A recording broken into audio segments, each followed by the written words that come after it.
Hello everybody, welcome to my Formula 1 2020 My Team Career Mode playthrough, where today is episode 1, the creation of a legendary team. So F1 2020 My Team, if you don't know, is a new game mode in this year in the F1 2020 game where you get to create your own Formula 1 team to face real life Formula 1 teams with. So right now we're just creating our character,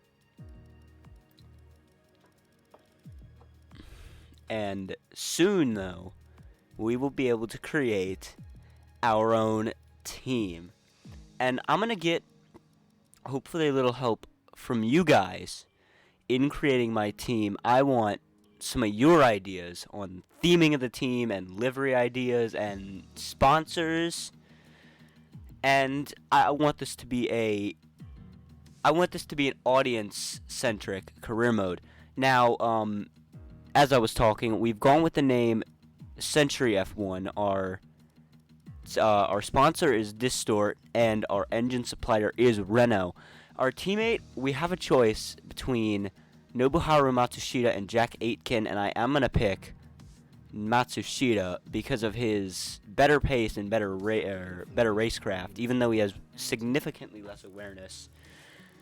Now I'm gonna test out a few liveries, and you'll see the one that I end up going with at the end, which is this one I decided to go with.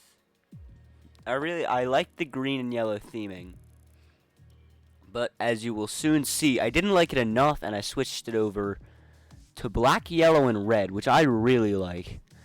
I realized halfway through the race that I left my wings green. As we're gonna come in, we're gonna answer a few questions that will decide how our team performs at the beginning of the season with Will Buxton himself. Hello folks, and welcome to the HQ of Formula One's newest team. We've been invited backstage to gain an exclusive insight into what could be one of the most exciting entries in the sport for many years. Now, we've seen a number of new teams enter the sport over the last decade, amongst their number Manor, Caterham, HRT, and of course Haas. And while some have proved to be successful, others have morphed into different teams, and some have disappeared completely. What marks this team out, though, as being something different is that its owner is also its driver.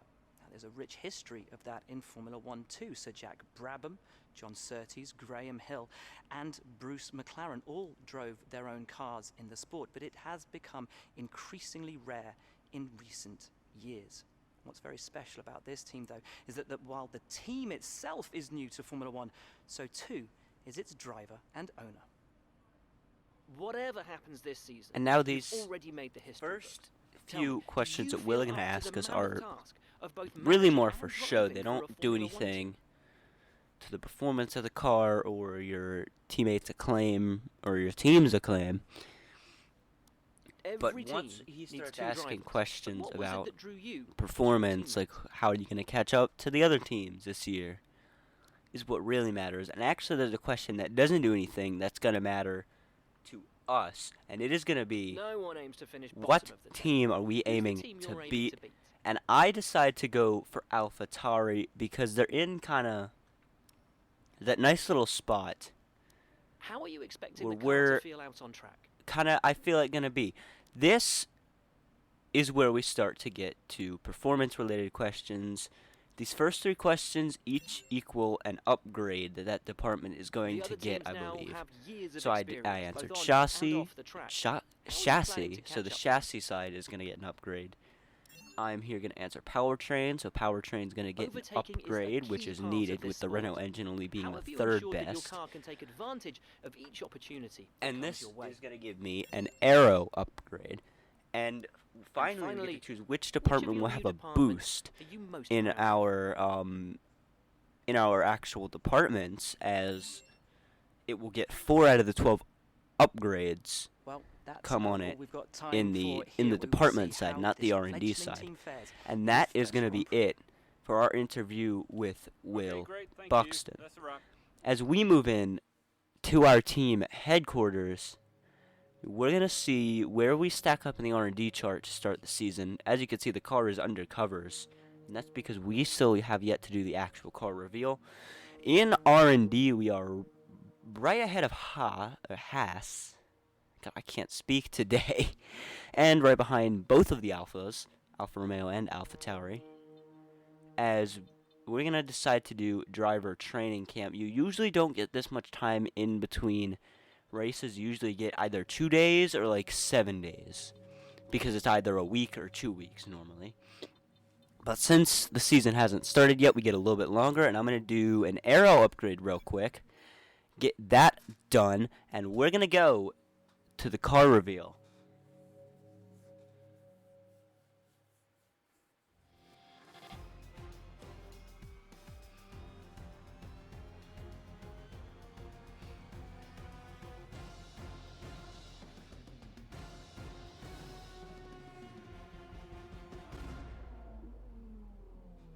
And there it is. The car is out from the covers. As now, it is going to be time, now that we've done that, it's time to move on to the Australian Grand Prix for qualifying 1. And as we head in to Q1, I don't know how I didn't notice that my wing mirrors aren't the right color. But somehow I didn't notice that. And we are going to head in to our first qualifying lap. And through this first lap, I'm going to talk you through a little bit of how to go around this circuit. As we begin the lap, corner 1 is an early braking zone as it comes up to a DRS straight, which you always need to be going fast and all. As you come up to turn 2, it's going to be the same story with another long straight, not a DRS, but another long straight coming up right after this corner here. And this turn, pretty much flat. You usually don't want to get up on the curb as much as I have. But this corner is kind of important. Where you get off this straight, not the best though. And you come through this corner, get on the curb just a little bit, like I did. Only get the one wheel on it barely, and this is a long straight, so you're going to want to get a good exit. You can get on power a little bit earlier out of that corner, I believe. And as you come to the next and final DRS straight of the lap, or I mean, I guess you could count the one on the start-finish straight as the last one, but these corners are not as important on exit because they're really small straights coming off. And then you come to the final corner, which is insanely important on exit. Not only speed, but positioning, as your position makes the difference into the final corner. Get the DRS off that straight, and you are done. As we set a 1:24.4, we're going to come out for a second lap in this Q2 session. Currently P17, and we're going to have to improve by at least 2 places to progress in this lap, and if we need to, we can take another lap at the end of this lap, as we do have enough time, as we go a 10th positive into the first corner. And I'm going to use some of this qualifying to talk through something.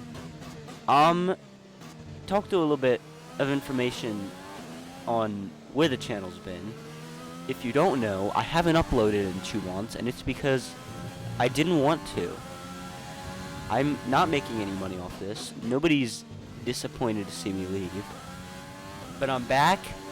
I'm motivated now because I wasn't motivated before, and I will be back with multiple videos in the coming weeks as we go 4/10 up, coming on to this weird, not the back straight, but I don't know what to call it, but as we come in to the chicane, we go down the real back straight, a little bit of a wobble on the corner, and as we head into the final set of corners coming through there, as we come up to the penultimate corner, see if we can get a good exit.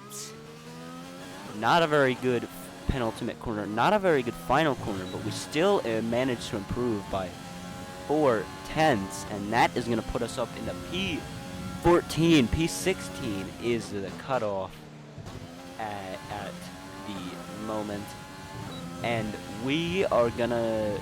We with if 3 people overtake us, then we're out of the session. And we're gonna go again. Take another lap. Someone's been pushed out. Leclerc's about to be pushed out. Oh, Q1 perhaps. We're 4 tenths up, so I'm not worried about us at the moment. Will Leclerc be pushed out of Q1 is the question. I don't think he will. Leclerc is right on the cusp of being cut out from Q1, but I think he's going to hang on and stick with it. I don't think anyone's going to be able to pass him because I think everyone behind us has done their laps. As we're 6 tenths up in the 3rd sector, almost 7 there for a second, but as you'll see, I'm going to mess it up with a huge wobble, losing the back end, and that just does not set me up for anything good, as we're going to go only 2 tenths up, but we already had enough, and it will be enough to put us through into Q2, which is absolutely brilliant for our first race. Q2 is great. I figured I might actually need to raise the difficulty going into Q2 because I thought I'd put it too high. And Leclerc right on the edge. Gasly, Giovinazzi, Grosjean, Russell, Matsushita, and Latifi are out in Q1. As we come in to our first and only Q2 lap, as you will see, I did Q2, and I made it through to Q3, and I decided that was way too unrealistic and that I didn't have the AI set high enough. So I said for this session I'm going to go out on old tires, old softs that I hadn't used, and I was just going to do that, run with that for a little bit, and I was going to see what I could do in 1 lap. And at the end I decided to go for a 2nd lap, but it doesn't end up working out. As we continue our lap, managing not badly. I mean, there's nothing for me to compare to at the moment because Delta only goes between sessions. But Magnussen, Raikkonen, Stroll, Perez currently out at the moment.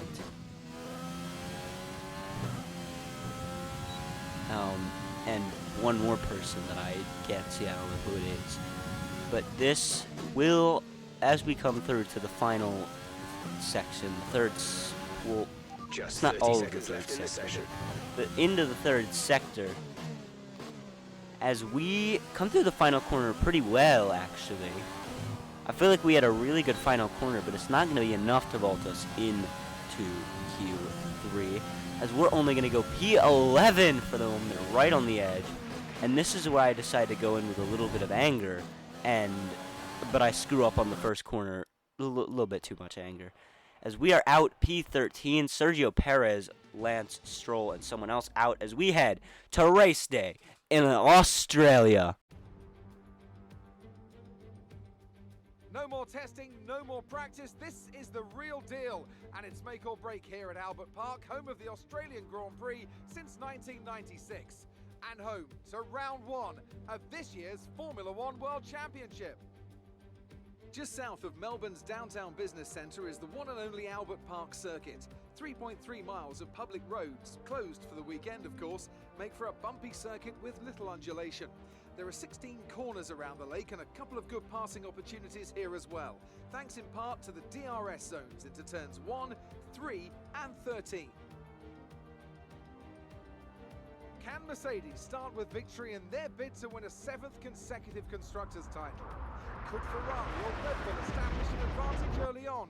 And with 22 cars on the grid, how quickly can the new team find their footing? Well, it's great to be back, Anthony Davidson. We've got a lot to talk about this year. That's right, Crofty. It felt like a long winter, but it's good to finally be back.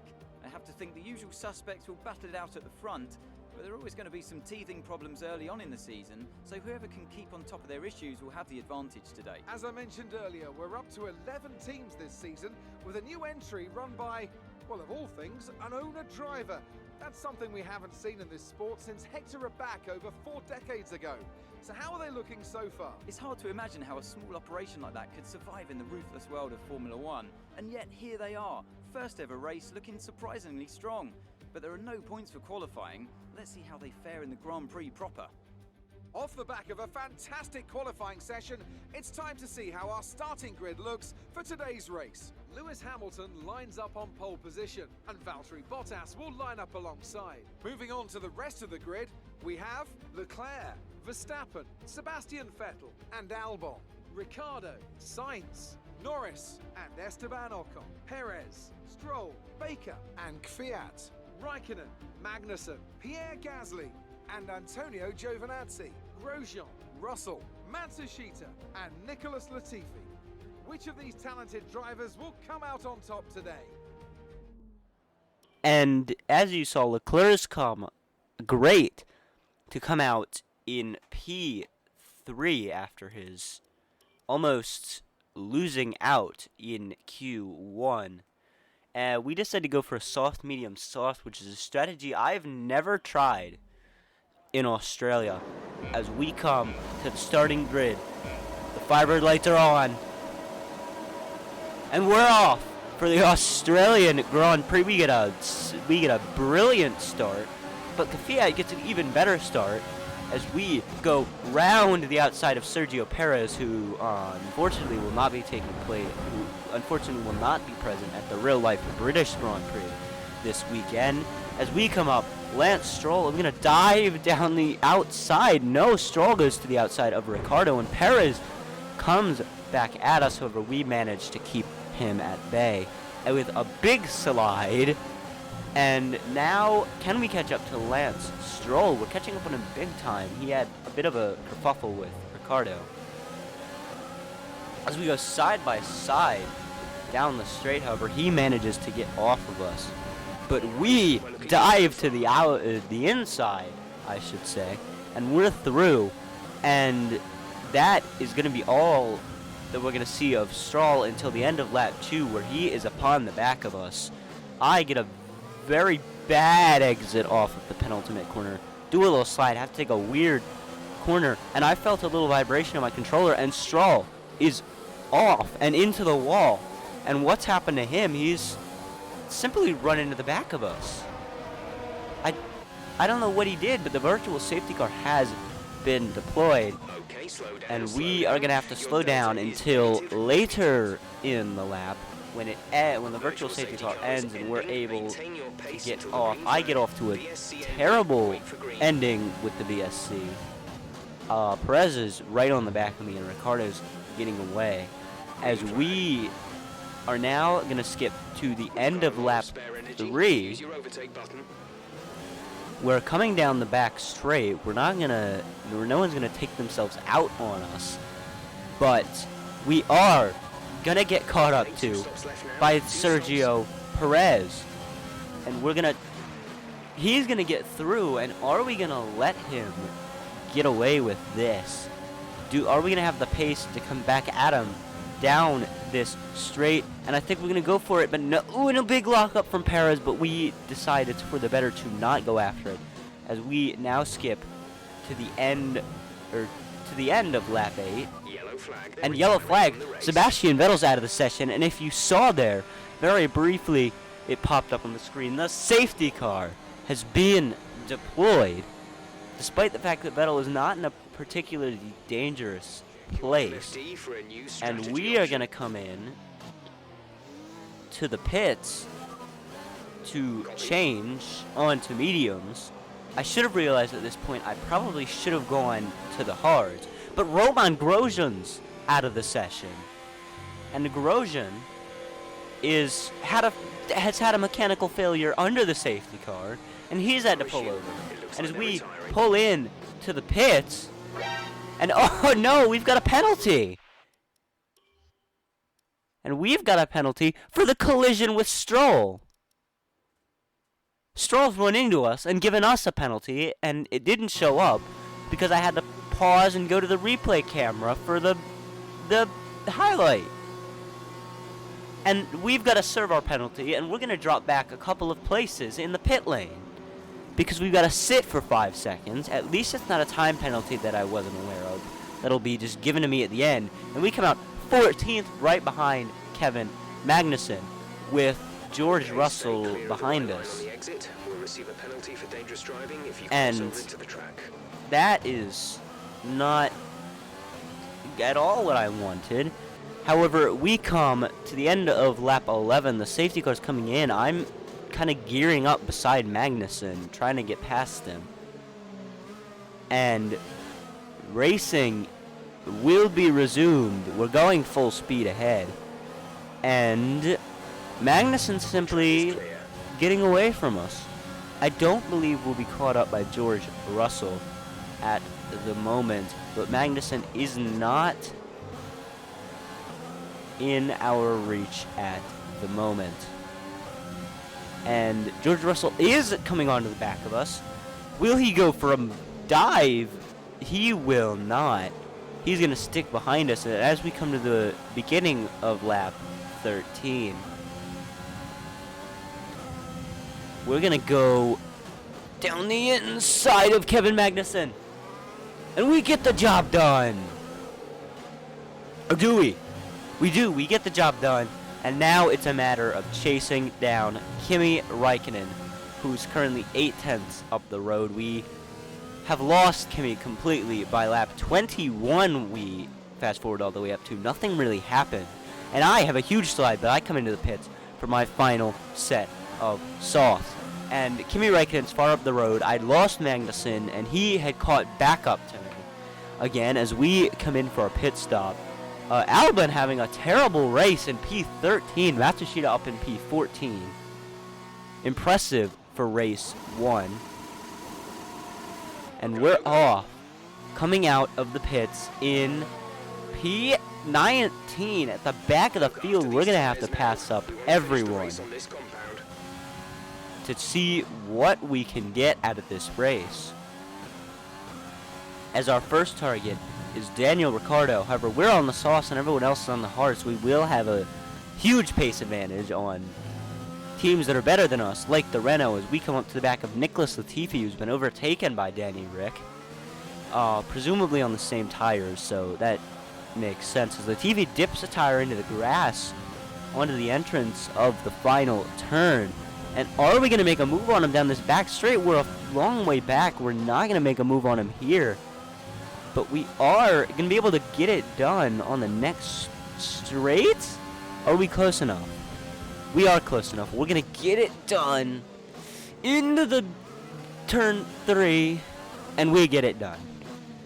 As next up is Danny Rick at the end of lap 23. We are coming on to the back of him, coming on to the final straight. This seems to be our best overtaking spot. I make sure not to get any spin on it like I did in multiple laps. But we're coming on DRS, ERS on the back. That's the fastest lap of the race. That's surprising. But I guess it's because we're on low fuel, and when everyone else had the sauce, they were on really high fuel. As we are catching up to Lando Norris in the McLaren P16. And are we going to be able to pass him up down the back straight? Closing up ERS, DRS. We do not end up going for a move. However, I believe we will coming into this next corner as we have ERS and DRS again. Looking to the outside, going to the inside, and we stick it down, make it work into the final, or not the final corner, into turn 4. Or turn 5, I believe. As Matsushita's up next, coming down the same straight we overtook Norris on. Are we going to overtake Matsushita in the exact same spot? And a little bit of touch to the back, no damage though. And we get past him into the next corner. the jumps on Matsushita and Norris were, I took some pictures because I don't know. Anyway, next up, George Russell coming right off the back of an overtake on Matsushita. Can we overtake the Williams in lap 28? Charles Leclerc sets the fastest lap, so rightfully so, we aren't gonna get fastest lap of the race. Weird, I know. As we are getting closer significantly to the back of the Williams, and are we going to be able to get something done at the end of this straight?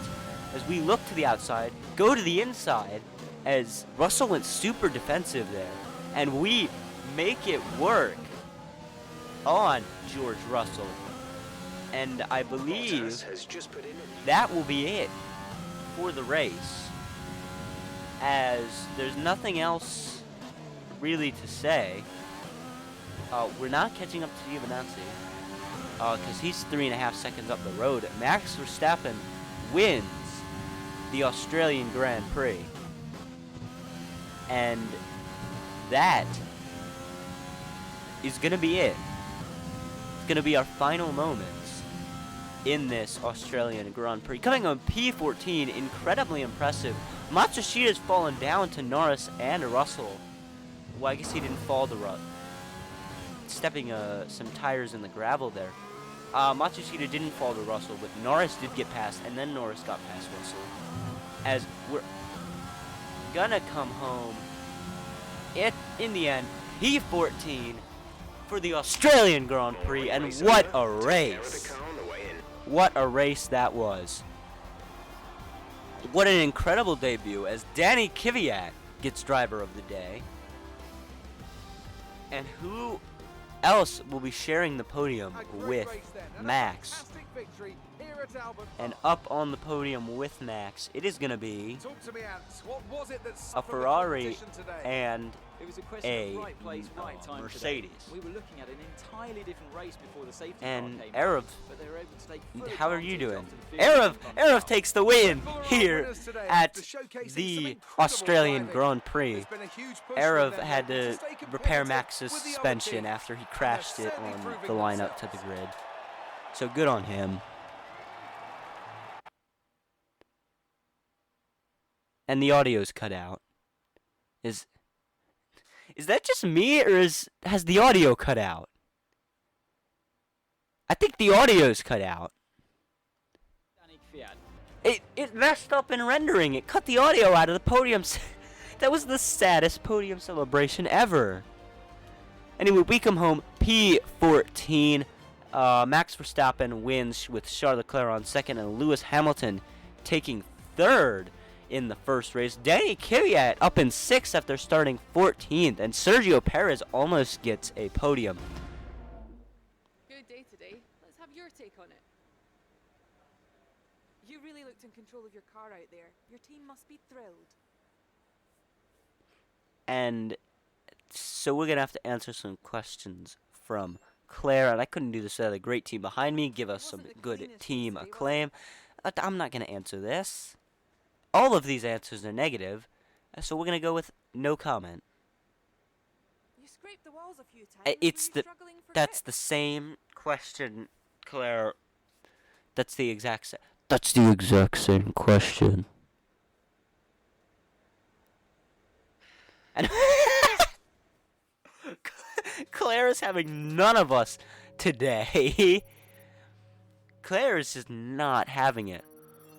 Anyway, we get some acclaim. We're going to be able to sign a new sponsor next race. And that, my friends, is going to be all for today's video. Thank you so much for watching. Please don't forget to like and subscribe. It helps out a lot. And I'll see you all very soon.